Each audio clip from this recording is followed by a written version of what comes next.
Look, I know how this is gonna sound, but I need to get this off my chest because honestly, everyone's acting like I'm the villain here and I'm sick of it.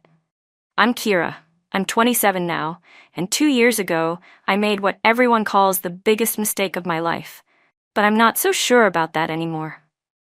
So here's the thing. At 22, I had what everyone thought was the perfect setup. I was married to this guy Trevor, who had some steady job doing logistics stuff for a company. Nothing glamorous, but it paid the bills. We had our little starter house here in Phoenix, a baby girl named Zoe, who was absolutely gorgeous, and everyone kept telling me how lucky I was to have it all figured out so young. But you know what? I felt like I was slowly dying inside. Every single day was the same routine. Trevor would leave for work, I'd take care of Zoe, clean the house, make dinner, and wait for him to come home so we could watch Netflix and pretend we were living some great life. Meanwhile, my friends from college were posting these incredible pictures from Miami, hanging out with actual celebrities, going to exclusive parties, dating guys who could actually afford to treat them like queens. And here I was, changing diapers and getting excited about a date night at Applebee's if we could find a babysitter. Don't get me wrong, Trevor wasn't a bad guy. He was just so painfully ordinary. He'd come home and tell me about his day, like I was supposed to care about shipping schedules and office drama. He thought bringing me flowers from the grocery store was romantic. He'd suggest we save money for vacation by going camping instead of somewhere actually nice. Everything about our life was just so small and boring, and I started realizing I had settled for the first guy who seemed stable instead of waiting for someone who could actually give me the life I deserved. The worst part was how everyone acted like I should be grateful. My mom would go on and on about how Trevor was such a good provider, how lucky I was to have a man who came home every night. My sister would remind me how hard it is to find a good guy these days. But they didn't understand. Providing isn't the same as thriving. I was 22 years old, and I felt like my life was already over. I started following these Instagram accounts of women living in Miami, and their lives looked absolutely incredible. Designer clothes, amazing restaurants, yacht parties, men who actually knew how to treat a woman right. My friend Jasmine had moved down there after graduation and was dating this music producer who bought her a BMW just because he wanted to. She'd send me pictures from VIP sections at clubs where actual famous people hung out, and I'd look at my life and wonder where I went wrong. Trevor started noticing I was unhappy, but instead of trying to understand, he'd get defensive. He'd say things like, "Isn't our family enough for you?" And, "Why do you need all that superficial stuff?" Like wanting more than a mediocre life made me shallow. He couldn't see that I was suffocating in this suburban bubble where the most exciting thing that happened was a new restaurant opening at the strip mall. The breaking point came when Jasmine invited me to visit Miami for a long weekend. She said I needed to see what I was missing. And honestly, I was desperate for anything that wasn't changing diapers and pretending to care about Trevor's work stories. When I told Trevor I wanted to go, he got all weird about it. He started asking why I needed to party when I had responsibilities at home, like I wasn't allowed to have fun because I was a mother. That's when I realized he didn't see me as a person anymore, just as his wife and Zoe's mom. I booked the flight anyway, and honestly, best decision I ever made, even if everyone wants to blame me for what happened next. That Miami weekend completely opened my eyes to what my life could actually be. Jasmine picked me up from the airport in this gorgeous BMW that her boyfriend had surprised her with. Not because it was her birthday or anything, just because he wanted to spoil her. That's when I knew I was in a completely different world than the one where Trevor thought surprising me with takeout was romantic. The hotel suite was incredible, overlooking the beach with floor-to-ceiling windows and room service that actually tasted like real food, not like the chain restaurants Trevor always suggested because he had coupons. Jasmine looked absolutely stunning. Designer everything, perfect hair and nails, that glow that comes from being treated right by someone who actually appreciates you. She kept saying how good it was to see me, but I could tell she was shocked by how dowdy I looked compared to her new life. We went shopping first, and Jasmine insisted on buying me some actual nice clothes, because, in her words, you can't hit Miami looking like a suburban mom. I tried to protest, but honestly, when I saw myself in those outfits, I remembered who I used to be before I got trapped in this domestic routine. I looked like a woman who deserved good things, not someone who should be grateful for grocery store flowers. That night, we went to this incredible restaurant where they knew Jasmine's boyfriend by name, and then to this exclusive club with actual VIP treatment. Not like the sports bars Trevor would take me to where we'd split appetizers and he'd complain about the prices. This was how successful people lived. And being around that energy made me feel alive for the first time in years. That's where I met Rico. He was this rapper who had just finished performing, and when he walked into our VIP section, every woman in the place turned to look at him. He had this presence that Trevor would never have. Confidence, success, the kind of magnetism that comes from actually achieving something in life. When he started talking to me, asking about my life, he listened like what I had to say actually mattered. He didn't interrupt me to talk about himself or check his phone like Trevor always did. Rico told me I was too beautiful to be wasted on some basic life, and honestly, he was right. He said he could tell I was meant for more than whatever small-town situation I was stuck in. When he asked for my number, I gave it to him without even thinking about it. For the first time in years, I felt like a desirable woman instead of just someone's wife and mother. The rest of the weekend was like living in a completely different world. Every restaurant, every club, every experience was what I should have been having all along, instead of settling for mediocrity. Flying back to Phoenix felt like returning to black and white after experiencing color for the first time. Trevor picked me up from the airport with Zoe in her car seat, and looking at them felt like looking at strangers. He kept asking about my trip, trying to show interest, but his questions were so small and boring compared to the conversations I'd been having. When he suggested we grab dinner at that chain restaurant we always went to, I almost laughed at how pathetic it sounded after the places I just experienced. That night, when Trevor wanted to be intimate, I couldn't even pretend to be present. All I could think about was the difference between settling for someone and being with someone who actually deserved you. Rico had already started texting me, sending pictures from studio sessions and exclusive events, treating me like someone worth staying in touch with, instead of just taking me for granted. I knew right then that I had to make a choice. And honestly, it wasn't even close. The next few weeks were torture, pretending everything was normal while I planned my escape from this mediocre life. Rico was texting me constantly, sending pictures from recording studios and exclusive parties, telling me I was too special to waste my time in some suburban bubble. Every message reminded me of what I was missing by staying trapped in this routine.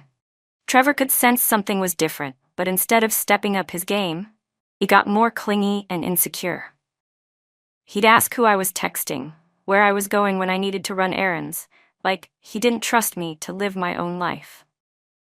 The irony was that his controlling behavior just proved how right I was to want something better. I started making excuses to go out more. Girls' nights, shopping trips, anything to feel connected to something bigger than grocery shopping and diaper changes. Rico would call me during these outings, and talking to him felt like breathing fresh air after being suffocated. He'd tell me about his music, his business deals, his plans for the future, actual ambitions beyond just paying bills and watching TV every night. The breaking point came when Rico invited me to spend a week in Miami. He said he wanted to show me what life could really be like with someone who appreciated me. I knew I had to make a choice: stay trapped in this small life, or take a chance on something real. When I told Trevor I want a divorce, he completely lost it. He kept asking what he'd done wrong, begging me to go to counseling, promising he'd change. But that was exactly the problem. He thought this was about him fixing something when really, I had just outgrown this entire situation. I wasn't happy, and hadn't been for a long time. But he was so focused on maintaining the status quo that he couldn't see I was dying inside. He couldn't understand that I didn't want him to change. I wanted someone completely different. Someone with ambition, success, the ability to give me the life I actually deserved, instead of asking me to be grateful for less than I was worth. My parents were furious, saying I was destroying my family for no good reason. They kept talking about stability and security, like those were the only things that mattered in life. My mom cried about how Trevor was such a good man, how hard it would be to find someone better. But they couldn't see that I had already found someone better, someone who saw my potential, instead of just accepting me as a suburban housewife. The divorce process was actually easier than I expected. My lawyer helped me get a fair settlement, alimony, child support, and I kept the house since I was the primary caregiver. Trevor was so desperate to keep me that he agreed to everything without much of a fight. I felt bad for him, but not bad enough to sacrifice my happiness for his comfort. Everyone acted like I was being selfish, but honestly, wouldn't it have been more selfish to stay and be miserable? Zoe deserved a mother who was living her authentic life, not someone who was slowly becoming bitter and resentful about all the opportunities she'd missed. The day the divorce was finalized, Rico flew me out to celebrate. We went to this incredible restaurant where the waiters treated us like celebrities, and I felt like I was finally where I belonged. This was what my life should have looked like all along, being with someone successful who could actually afford to treat me right. I started spending more time in Miami, leaving Zoe with my parents or with Trevor for extended weekends. Everyone acted like I was being irresponsible, but I was finally living for myself instead of everyone else's expectations. Rico's world was everything I'd been missing. Other artists, producers, people who understood ambition and refused to settle for ordinary lives. When Trevor would call about Zoe or try to discuss schedules, his voice sounded so defeated and small. Part of me felt sorry for him, but mostly I felt relieved that I'd escaped before wasting any more years on someone who would never be enough. Living the Miami lifestyle turned out to be more complicated than I'd imagined, if I'm being completely honest. Rico was incredible when we were together, but he traveled constantly for shows and business meetings. I spent more nights alone in hotel rooms than I'd expected, waiting for him to finish work or wondering when he'd be back from whatever recording session was running late. The other women in his circle weren't exactly welcoming either. They had this competitive energy, always sizing each other up and making subtle comments about who belonged and who was just visiting. I tried to fit in, but there were all these unspoken rules about how to dress, how to act, what to say around certain people. Back in Phoenix, at least I knew how to navigate my social circle. When I'd call Rico feeling lonely or uncertain, he'd tell me that's just how the industry worked and I needed to be more independent. He wasn't wrong, but it stung that he couldn't understand how isolating it felt to be in a new city where I was basically just someone's girlfriend instead of my own person. Meanwhile, Trevor kept sending me pictures of Zoe at her activities. Soccer games, dance recitals, school events. He never made me feel guilty about missing them directly. But seeing those photos hurt more than I wanted to admit. Zoe started asking when I was coming home permanently, and I didn't really know how to explain that I was building a better life for both of us. Rico and I did have some amazing moments. Red carpet events, incredible trips, meeting actual famous people. But between those highlights, there were long stretches where I felt more disconnected than I ever had in Phoenix. At least there I had my own house, my own routines, people who actually knew me beyond just being someone's plus one. The lifestyle was expensive too. Even though Rico covered most things, I felt constant pressure to always look perfect, have the right clothes, know the right people. In Phoenix, I could just be comfortable in my own skin. In Miami, everything felt like a performance I wasn't sure I was nailing. I started noticing that Rico had a lot of female friends who would text him at all hours. When I asked about it, he'd say they were just business contacts, but some of those conversations seemed pretty personal for work relationships. He'd get annoyed if I questioned him about it, saying I was being insecure and jealous like Trevor used to be. But the difference was, Trevor questioned me because he cared about losing me. Rico seemed annoyed that I cared enough to ask questions at all. That realization hit harder than I wanted to admit, but I pushed it down because I'd given up too much to turn back now. 6 months in, everything started falling apart in ways I never saw coming. Rico became distant, always busy, constantly having excuses for why he couldn't spend time together. I'd see him posting on social media at events where I wasn't invited, with other women visible in the background of his stories. When I finally confronted him about how disconnected we'd become, he said I was being too clingy and that he'd never promised me exclusivity. Those words hit me like a physical blow because I'd literally destroyed my entire life thinking we were building something real together. That's when I found out through Jasmine that Rico had been seeing multiple women the entire time we were together. Apparently, everyone in his circle knew except me. I was just another rotation girl, completely replaceable, while I'd been telling everyone back home about my upgrade and my amazing new relationship. I felt so incredibly stupid and used. All those months I'd been posting glamorous photos and talking about my new life, and the whole time I was just another temporary distraction for him. The worst part was that I'd sacrificed my marriage, my stability, my relationship with my daughter, all for someone who saw me as completely disposable. Coming back to Phoenix was humiliating beyond belief. I'd been so vocal about my new life, so confident that I'd made the right choice, and now I had to face everyone knowing it had all fallen apart exactly like they'd predicted it would. But the real shock was finding out that Trevor had moved on. He was dating someone from his workplace, this woman named Sarah, who was younger than me, prettier than me, and according to every mutual friend, absolutely perfect for him and amazing with Zoe. Seeing them together at school events was torture because she looked at him the way I used to, and he looked genuinely happy in a way I'd never seen during our marriage.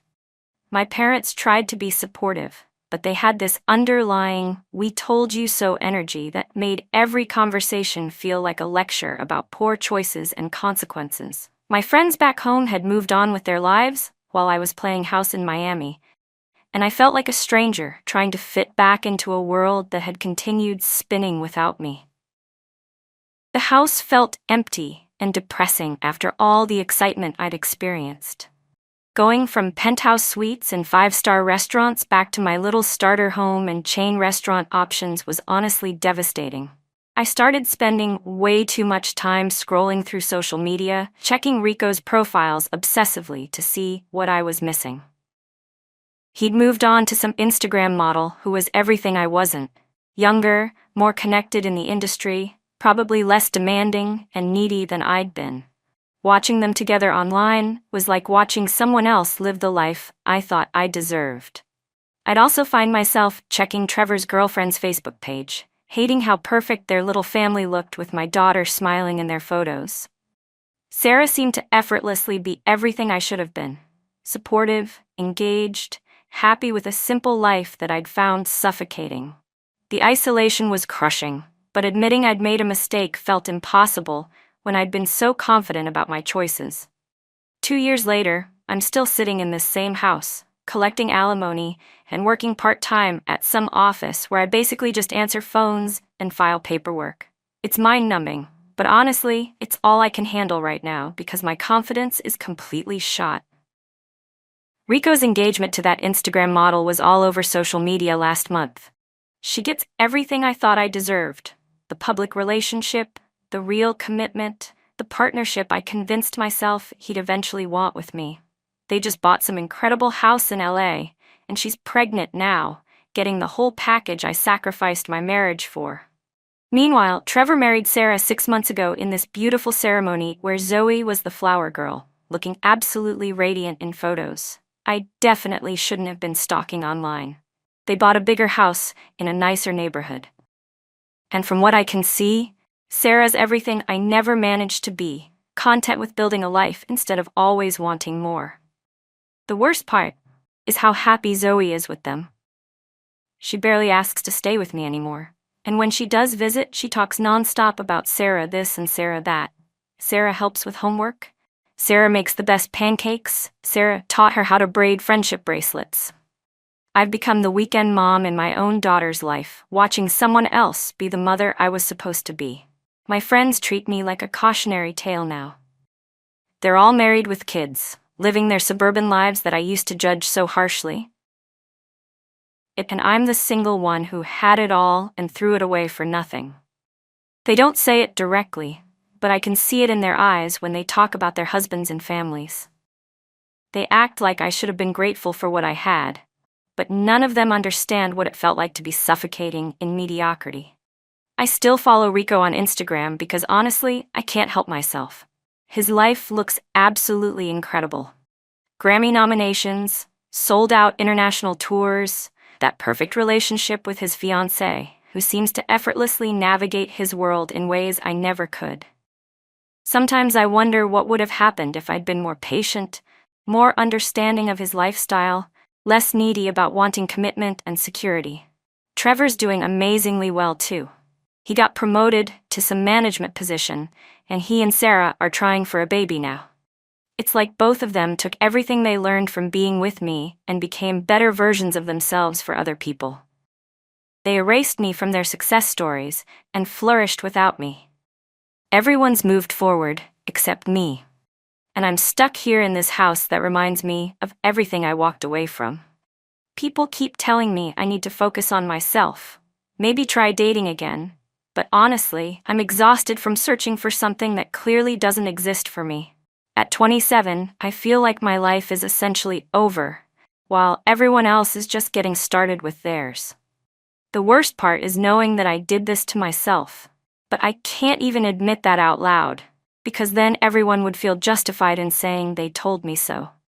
So here I am, still checking my ex-husband's wife's Facebook page and my ex-boyfriend's Instagram stories, watching other people live the lives I convinced myself I deserved, while I sit alone in a house that's supposed to represent my independence, but really just reminds me of everything I lost, trying to find something better.